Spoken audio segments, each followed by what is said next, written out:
my dear friends, it is said that how we see God significantly influences how we relate to Him. Similarly, our perception of others affects our relationship with them. To put it simply, our understanding determines our behavior. Now, having said that, please consider the sons in today's gospel parable. The younger son, on the one hand, sees his father as an exacting employer who is not prone to accept back any erring employee. Why do I say that? Consider his preparation for his going home. He prepared a speech. And not only that, he was willing to demote himself from son to a slave. He was ready for his father to do that. That's how he viewed his father, an exacting man. But he was ready because he realized, well, I'm at fault. I deserve it. So what was the result, my dear friends?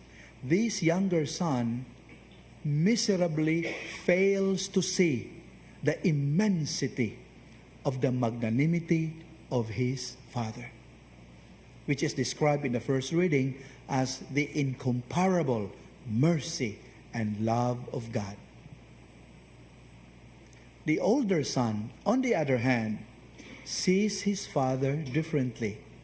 He sees his father as an indulgent employer, a condoning employer who seems to encourage wrongdoings by not dealing with these wrongdoings justly and sternly.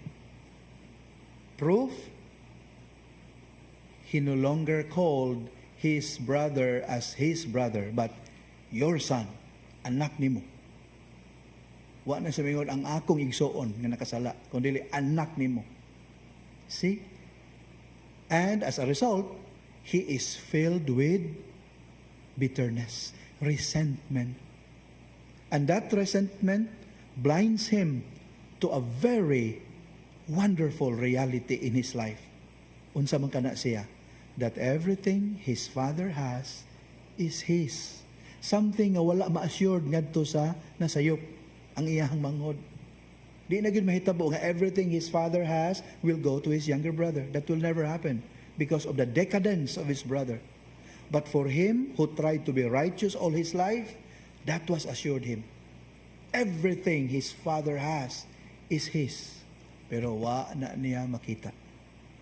Nga naman, nabutaan siya sa resentment. Application. My dear friends, in relation to the younger son, if we do not see the grace of conversion as God's gift, as something undeserved, we begin to behave as if God is an exacting God, someone who could not in any way forgive us. That's why many people would fall into the trap of despair.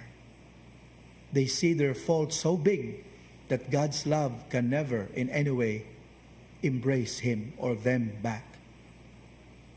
So mo na resulta. So careful ta. We need to see God's grace of conversion as a gift.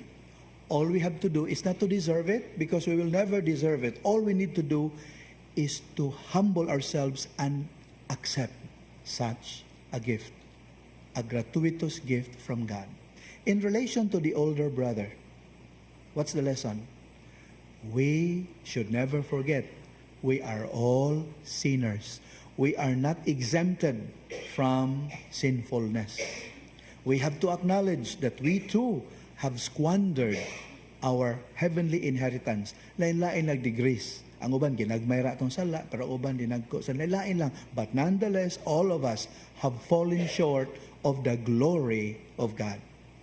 Ngano importante na sa pagsabot nato sa reality in order for us to avoid becoming self-righteous and judgmental. and to avoid the presumption that we can earn heaven. To avoid the presumption, according to a certain commentary, that saints are self-made. No, saints are not self-made. They are made by God through His grace. And so, my dear friends, we need to consider Lent as a grace moment for us, a special time to remind ourselves that the greatest of sinners can still become the greatest of saints if cooperation with God's grace is pursued. Please find time to pray over the first letter of Timothy, chapter 1, verses 12 to 17. 1 Timothy 1, 12 to 17.